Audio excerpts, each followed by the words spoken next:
Ooh, looks like we're gonna have actually screen versus no screen. Screen is actually, I found, really good counterplay to like playing against things like backline and pencils.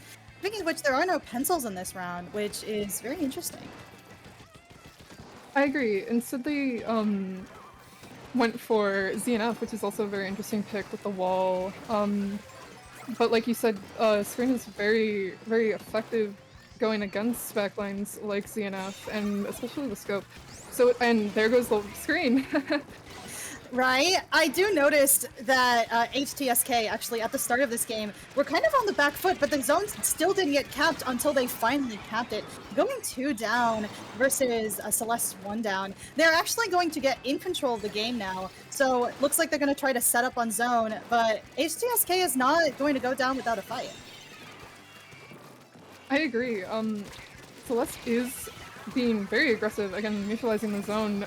A lot of points are not really getting taken yet.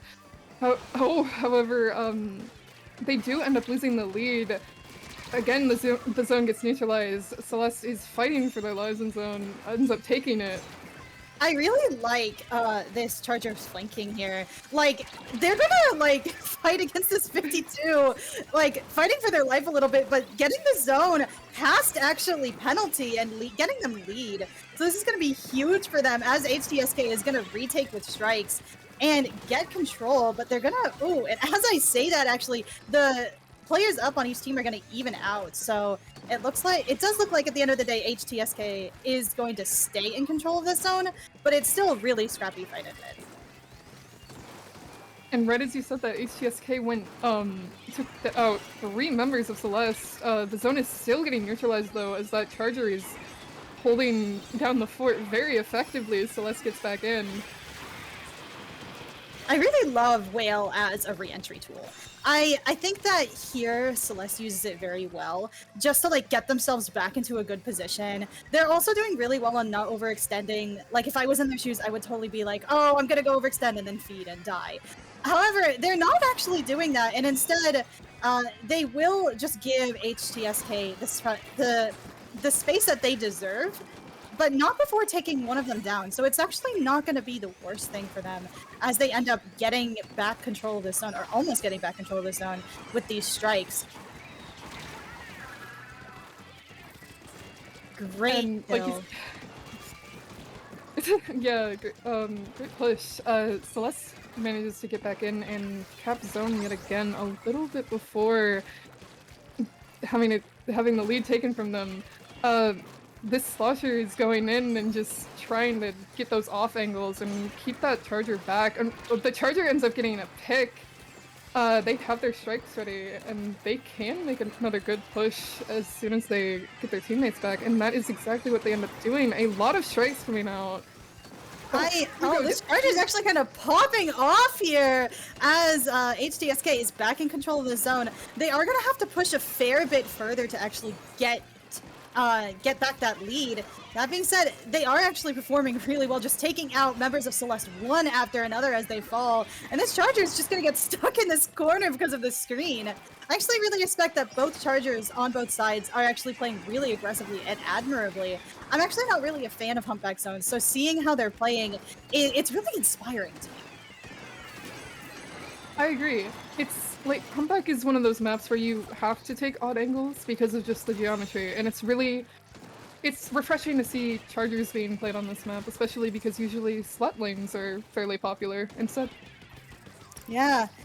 This was actually an insane, oh my goodness, bomb kill on the wall, uh-oh. But this is actually a crazy fight in zone because it looks like HTSK barely eked out that lead over Celeste, very high, and then they get back control of the zone. Ooh, ouch, getting hit by the splatter color screen, just moving forward, trying to get back, or at least hold their lead, but they don't actually have to play super aggressively anymore. It's Celeste who's on the back foot, and 3 members of HTSK do go down, so it's going to be rough for them going into the final 30 seconds of this game. And that timer is ticking down, and Celeste does seem like they took the lead. HTSK is gonna have to fight to get back in, throwing those strikes out, making a very aggressive push on right, neutralizing zone, but the strikes from Celeste come out as well. 3 go down on the side of Celeste, leaving the Charger alone. 2 go down on HTSK. Are they going to be able to take this lead back, or is Celeste gonna be able to get back in? We are going into overtime right now. This is a key moment. Every time each team has gotten strikes, they've been able to push back in, and Celeste is gonna hold on to those for just a moment. The Charger, however, on the side of HTSK, is going to be pushing up super aggressively. They need to pop these strikes. They need to go into zone. And as I say that, this 52 is gonna go fight. And oh, it looks like they've actually gotten back control with these strikes back in that zone. That was an incredible match. The two teams, I really respected actually how they held onto their strikes and popped them at opportune moments. It was really awesome, actually, Retro. I agree. It also just displays how confident they are that they'll be able to make that push back in, waiting for Cooler. Unfortunately, the Cooler went down, but they still decided to pop them anyway, and they still had faith in their team. I do think, right, I think it was actually awesome that the Charger, knowing everything on the Charger on Celeste, knowing everything that was at stake, ends up dropping in order to avoid being killed by the Charger on HTSK. Moving into zone, popping their strikes, and then getting picked by the 52. But taking that 52's attention means that they won't be able to look at that zone, meaning that essentially it gave them a player advantage when looking at that zone. I agree. A very risky and interesting play, and it turned out to reward them. Right. I honestly, it's so this so this tournament actually runs on a system of counter picks. So we do have to wait for HTSK to pick a map that's most ideal for them, especially because, correct me if I'm wrong, is this not zones only? It is, which is going to be very interesting to see how they go about counter picks. Because if I remember correctly, there are very limited maps that you can choose between. I think 10 exactly. Oh, that makes things a little easier and also a little harder. I mean, I believe that restriction breeds creativity. And so whenever you have such a restricted map list, you kind of have to realize, okay, I have these 2 maps maybe as my ideal picks for the set. And if I don't get these 2 maps, whenever we go in these 2 maps, I have a game plan. I'm ready to go. Especially at teams at this level, I expect them to know what they're doing and to be able to adapt to changes on the fly. I agree, and if you look back at earlier sets in the tournament, you can see a lot of variation, a lot of experimentation, and then ultimately leading up to these very similar comps like you saw in the last game, where the only big difference was between the 52s. Like, ZNFs, Zaps, V-Buckets, lots of strikes. And just that wall, the screens, the walls, like, trying to prevent the very popular ZNFs from getting those crucial picks. Actually, I adore strikes, right? I mean, guy who plays T-Tech adores strikes, right? Oh my god, crazy news to everybody in this crowd here. Strikes is super good on zones, okay? Like, you can wall off the enemy team from accessing zone, or stop teammates from being able to support each other and then pick them off one by one. It is actually very technical, but like fun special to use. Speaking of walling off players, Robo Ramen is actually kind of effective for strikes, especially when you're coming up on those flanks. You can just block each area off with a single strike, and if you place it right, you can actually block 2 of them right off with a single strike. So it's going to be very interesting, I feel. I agree. Especially, like, seeing those ZNF picks again. I'm really looking forward to that because ZNF, just the way it plays on Ramen is really fun to watch, in my opinion.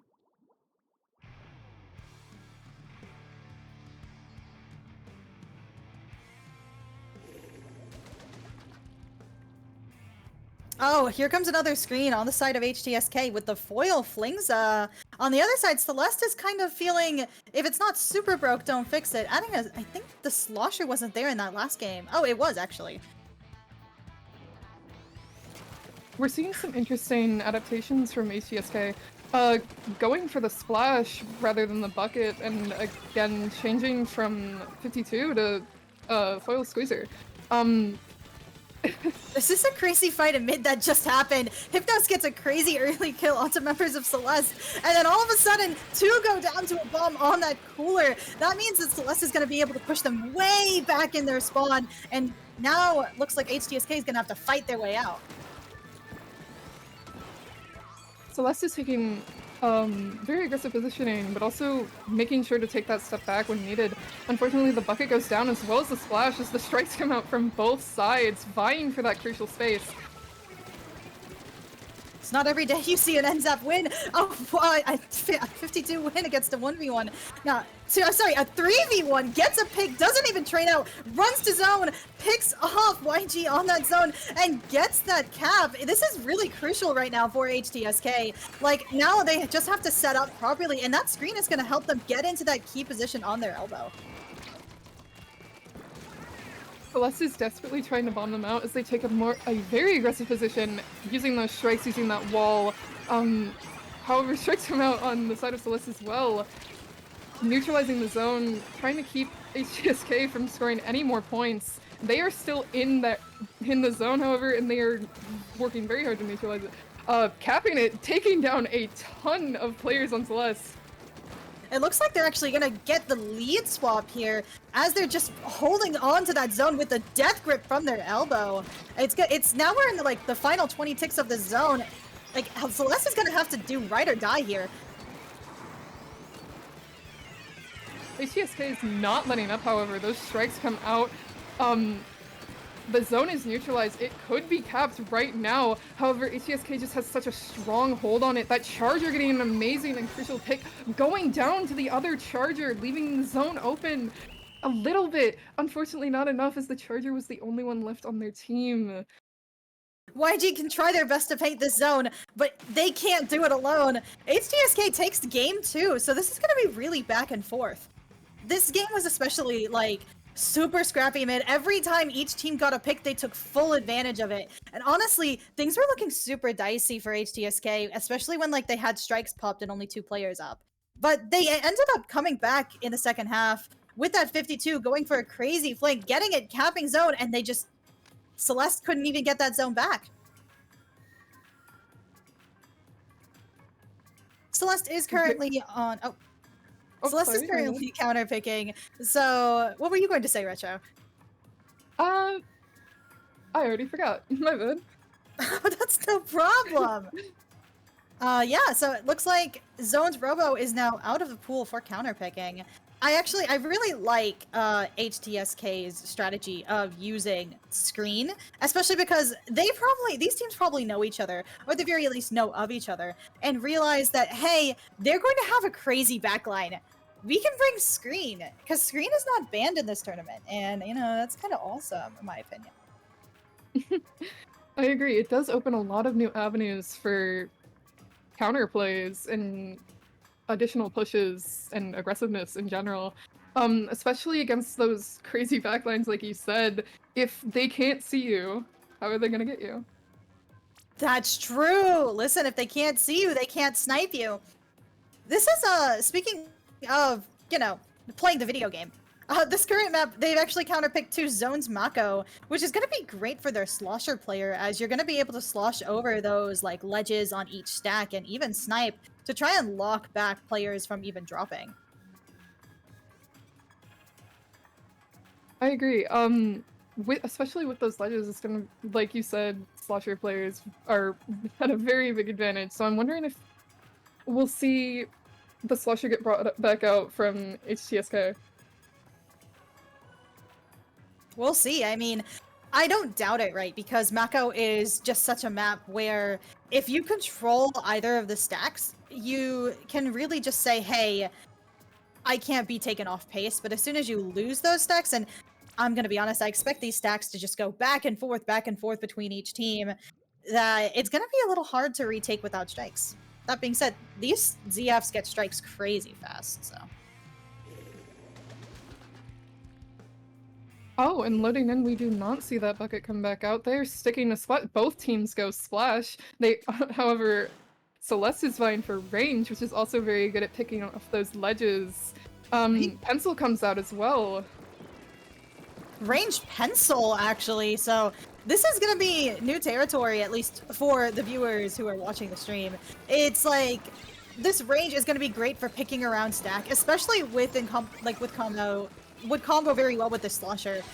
Honestly, I expect them to be able to, you know, take control of these stacks quite easily. I agree, and while it's not the best, like, the most pain-efficient option, if they are able to aggress enough and push HTSK back, they can just keep zone. So it's interesting. We'll have to see how that plays out. As two go down on both sides. The screen comes out. The Squeezer is fighting for their life on right. Squeezy's actually going to take control of right stack here. Both teams actually, it looks like Celeste is being pushed back a little bit, trying to get that cooler out and make a push going for themselves. One thing that's really great about cooler is it really enables the rest of your team, but as I say that, it looks like we actually have Toyoben flanking with that splash, getting a crazy pick and forcing Celeste to, you know, back up and weigh their options. Strikes come out, goes down to an unfortunate suction bomb as the zone gets contested, ends up getting capped by Celeste. Ooh, and they go 3 down. This is not looking good for them.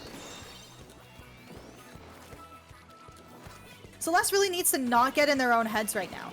They have just gone 3 down, 2 down from a crazy flank and then just strike from HTSK. What they need to do is essentially regroup and not stagger, and they're doing a great job here of pushing in together. This range going in with their wave and pressuring off right stack.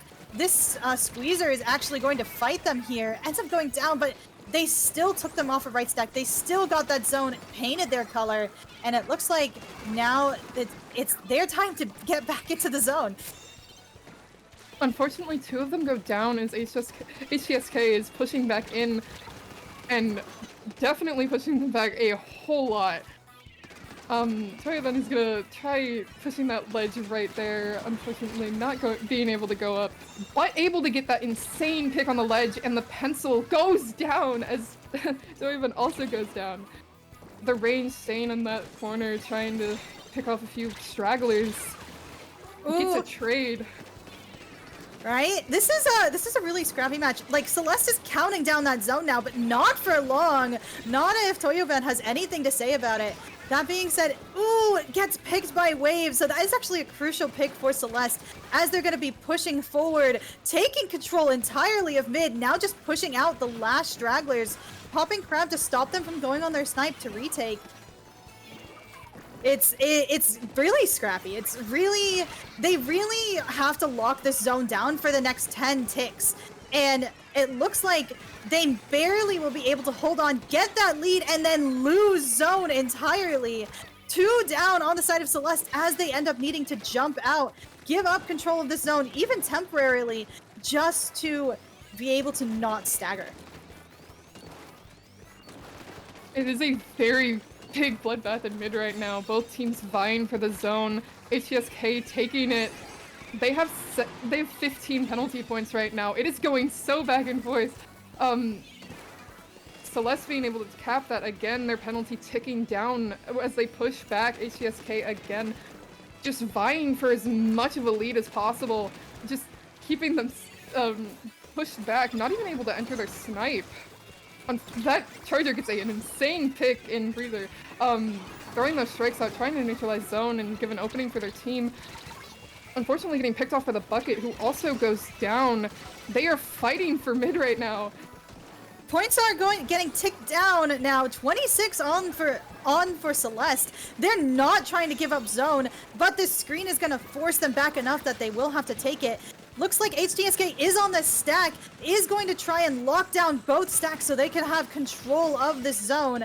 Trying to pick off this pencil, getting the pick, insane, on right stack, going for that slosher, going for that jump, getting the jump at least, so this is going to lock down Celeste from getting into zone properly. All HTSK needs to do is paint for these last 15 seconds. They barely don't get that zone as this slosher is just causing problem after problem on their right stack.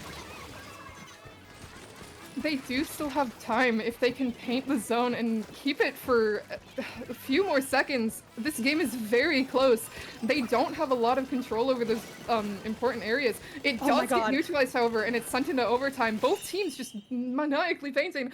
Celeste, however, takes the zone at the last second. Their penalty points were gone. It was essentially like they were blood fighting in mid. I love that analogy. Like when HTSK went 2 down because they were too focused on painting on zone, Celeste comes in and takes control of the entire situation, saying, "That's my zone. You're not allowed to have it. Not this time." This means that Celeste is now 2 up over HTSK. They only need to win 1 more game in order to take this set.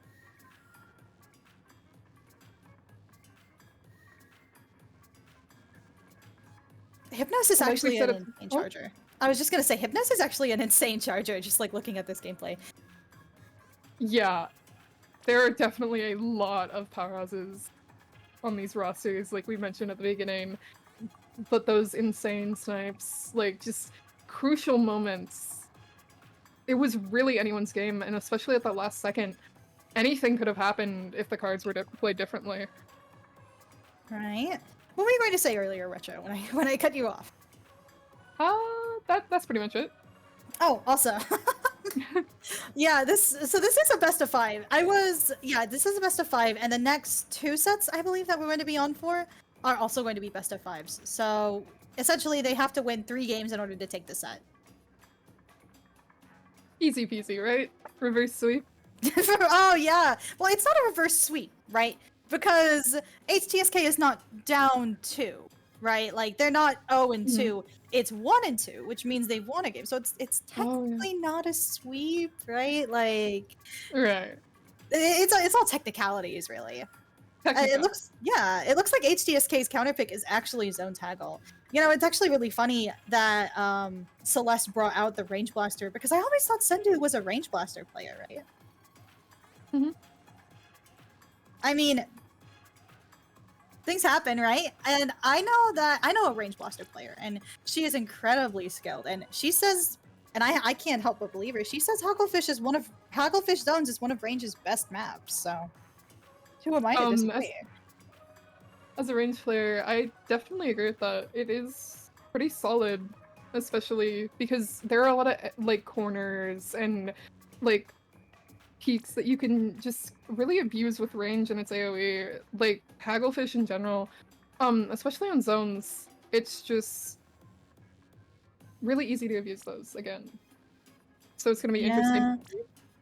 One thing I actually really like about Haggle Zones and strikes, because both of these teams keep using strikes, is I'd love to see them strike on the far back left and back right areas that you use to peek into zone. I predict that either team is going to strike there, and then it's going to be bad news for the other guy who didn't get their strikes fast enough. We'll have to see. That range does come out the same comp as last time, I believe. On both sides, yeah. If it's not broke, don't fix it. I mean, last game was really, really close, so both teams are doing something right here. Once again, Hypnos taking a very aggressive play in stance in mid, farther ahead than the rest of their team. Milky gets Yeah. Looks like actually HTSK does have strikes ready to go. Popping those strikes, getting control of those zones, like making a wall that Celeste is unable to cross as they're going to paint. That being said, HTSK's flank isn't very successful as they end up being pushed back. And then the splash is just kind of going to pop off, getting an easy double on the zone and chasing the zap back. Wipe out. Triple. This is the first wipe we've seen this set. And we can see already Celeste is taking full advantage of it. Even though their crab dies in HTSK's court, they still are able to take up good positions and just try and stop HTSK from pushing back in. And as I say that, Hypnos gets a crazy double, running back into mid, letting their team also take all the space that they could ever want and more. Gets a pick with the strikes as they take another aggressive position. The crab pop gets popped on HTSK's tent. Ooh. Celeste's no, sorry? That was Celeste. Oh my lord, I'm struggling. Being very aggressive in mid, ending up taking that cap. This is right now 57 to 56 is incredibly close, but 3 wipe out on the side of HTSK as Celeste moves back in, finally gets that court that they've been praying for, hungering for this entire set. So now they're gonna try to set up that crab on their tent, or even like on that zone, just getting pick after pick, denying HTSK re-entry. There was a crab battle between Doyo and the other Zap, or the other Splash, holy. That screen comes out, allowing for a pretty big push into mid. 2 go down on either side. The strikes are coming out from both sides, the wave comes out. However, HTSK is not letting go of that zone. HTSK is going to need to fight to keep this zone for the rest of their timer because Celeste is 10 seconds left. Every single time that they're going to recap this zone, that penalty is going to get smaller and smaller until it's basically negligible. That being said, strikes come out. It is going to force HTSK to play back, play a little safe. They don't want to be wiped again. There is another crab battle between the two splashes, and unfortunately, HTSK goes down. Slosher's just abusing those ledges again. The zone is flopping back and forth. They need to hold it yet again. As 2 go down on the side of HTSK. It's going to be really hard to hold it when your team is just getting pushed back over and over and over again. The squeezer ends up getting picked after surviving for so long. This range blaster's been a real problem for them, actually. And as I say that, though, they get this cooler on this zone. Strikes are coming out now, just getting back in that zone, getting paint on that zone. But that timer is at 49 seconds. That's a lot less than you would like to see. Ooh. It is going down very, very quickly as the zone flops back and forth rapidly. Celeste getting pushed back yet again. HTSK able to take that cap back as the screen comes out and pressures that charger, or that pencil. Yeah, I mean, Toyovan has been showing like excellent fights during the set, but Celeste is just moving together, taking control of space together. There's 45 seconds left in this game, and they almost got back into their court again. Just taking control of that switchback, holding space as best they can. Like, they even have that wave breaker that Range Blaster has shown time and time again that they are really good at comboing with. The Charger was desperately trying to get a pick on that crab. Unfortunately, the range was able to get in there and get a pick on them. However, HTSK is able to get back in and cap that zone, pushing back Celeste at least a little bit longer and helping tick down that penalty. They do still have a chance here. Sendu popped off with that cooler into just getting control of that zone, getting that refill. Timer is ticking down for HTSK as they're moving forward. 30, 29, 28. They need to keep them out, but Celeste has those strikes. They get the pick on the strikes user. All they need to do is hold the zone, hold control, stop them, paint the zone, paint the square. Oh, they're painting it. And it goes down, they lose the lead, and that brings us to game 5 of this set. It was just a bloodbath in mid at the end. 2 people getting triples, like, not triples, doubles. Holy crap. 2 going down on each side, just a paint battle. Everyone was vying for it. That, you know, honestly, the range blaster on the side of Celeste did their god honest work to do their best to run into zone with this wave breaker and get a pick on the zone, right? That is your goal. But HTSK realized fast enough in the spur of the moment, the splash is coming. And like death is inevitable, the splash is inevitable. They needed to pick that splash, and they made the perfect decision. Picking them just as they got to zone. They could not paint, even though strikes came out, even though the range blaster was there with that wave breaker. They could not paint fast enough. And God forbid if you're range trying to outpaint a splash and a zap. Ooh. That brings us to game 5 of the set. So now we only have a few more maps, and the counter pick comes in really quick for Mahi Mahi zones.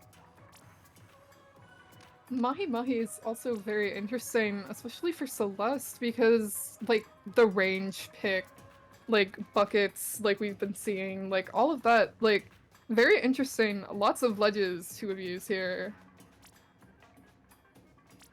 Right? I also think that Strikes is really good on this zone. And you know, I don't expect to see Reef Slider Cheese, but this is like this and Mako are the Reef Slider Cheese maps, right? Strikes is really good at getting you back into zone, especially for retakes. Like, get those strikes on that left side, you control your side of the map, or you can lock them out of right side, forcing them into zone. And if you get a pick on zone, it's basically GG, you lose cap, right? Mahi's zone is, it feels big, but it's not actually that. I agree. The surrounding area around the zone really just makes it feel a lot more open and a lot bigger than it actually is, but in reality, it is quite easy to cap. So it's gonna be interesting, like, just seeing how these very, very good strikes players just pump them out, strike after strike after strike after strike. I'm expecting this one to be very back and forth because this set in itself has been very back and forth. We've seen multiple games where it's just down to the wire like that last one.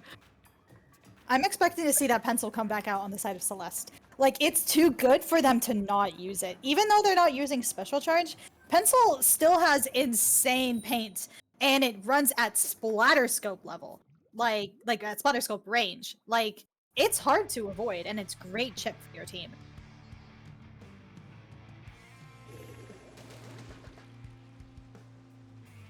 We do see the 52 come back out, which is an interesting pick. Pencil and range and bucket, the same thing as last time. Pencil and range comboing very well together. The pencil running respawn punisher, it's gonna be interesting to see. It's really it's I like the swap from foil squeezer into 52 deco because Chara is going to be able to take full advantage of that faster firing speed, getting a quick and easy triple on Celeste Plat, letting their team move forward, just running in, taking as much space as possible. The crowd does come out and ouch. Unfortunately, 2 go down on the side of HTSK, but they are still just keeping a death grip on that zone, not letting Celeste push in too much. However, the strikes do come out and it gets neutralized and capped. The bucket gets a pick. 2 go down on the wipe on HTSK's side. HTSK has been wiped quite a few times, and both times it's been like all times actually this set, it's been brutal for them. You can see already a gem is pushing up and jumping out actually, making sure that they don't die and lose those strikes to keep HTSK locked in their spawn here. Moving forward, the screen comes out. Looks like they're all just gonna be trying to get in that zone as best they can. But Celeste is good at locking down this area, and lock it down they do. That being said, 2 going down, strikes are probably coming out, striking imminent, actually. Getting back in that zone, dying on zone. It's a 2v2 scrappy in mid, just one after another. Sendu getting the pick on this range. Ooh, and they still can't cap this zone. Despite the very strong push from HTSK at the beginning, Celeste was able to take that lead and push them back quite a bit, and now it's just getting neutralized like time after time after time again. Strikes come out again, trying to cap that zone on HTSK's side. 2 go down. Celeste has a very big opening right now, especially with that pencil paint. The crab comes out as well. The pencil gets a pick. One of HTSK's strongest painters goes down. Sorry, yeah, this is no. This is a very crazy fight in mid. HTSK barely getting the zone back at 20 seconds left is not necessarily good look, but once that the water level goes down on Mahi, it gets much easier to push back in. And push back in they do as 2 go down on the side of Celeste. Strikes come out, that quick and easy location on right. However, this blaster is going to get shut down by the screen as they're going to get pushed into a corner. Getting a crazy pick and unfortunately falling into the water. HTSK is not backing down, however. Getting a wipe on Celeste, taking that zone, and the points are ticking down. This is now Celeste is on the back foot. They need to get back in that zone before lead goes, or at the very least, before they lose the game. Strikes are going to come out on both sides, but both sides, actually, and Celeste is just going to lose their player. Down they go. They are going to pop their specials. Wavebreaker comes out, Crab comes out. They lose lead, but they might not have lost the war yet. Oh! Absolutely fighting for their lives as they get 2 picks. 2 go down on both sides. Amazing picks from both chargers, being absolute amazing anchors as the zone goes back and forth. HTSK is about to take this. Unfortunately, the zone gets taken at 1 point away. I love their team fighting there. The Zap and the 52 on the side of HTSK just moving in, taking control of that area. Oh, and unfortunately is unable to take full advantage of the screen. That being said, now Celeste has the game in their hands. All they need to do is hold it properly. They have the Wavebreaker and more specials are on the way. But this won't stop HTSK from popping that cooler, popping that crab, and popping those strikes all at once. Vines get that zone back as the penalty has gone.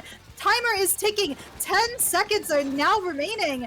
1 down on the zone. Crab on the right gets the almost gets the pick on Hypnos, but even though they don't, they prioritize painting zone, and that's the difference that they needed to take this set.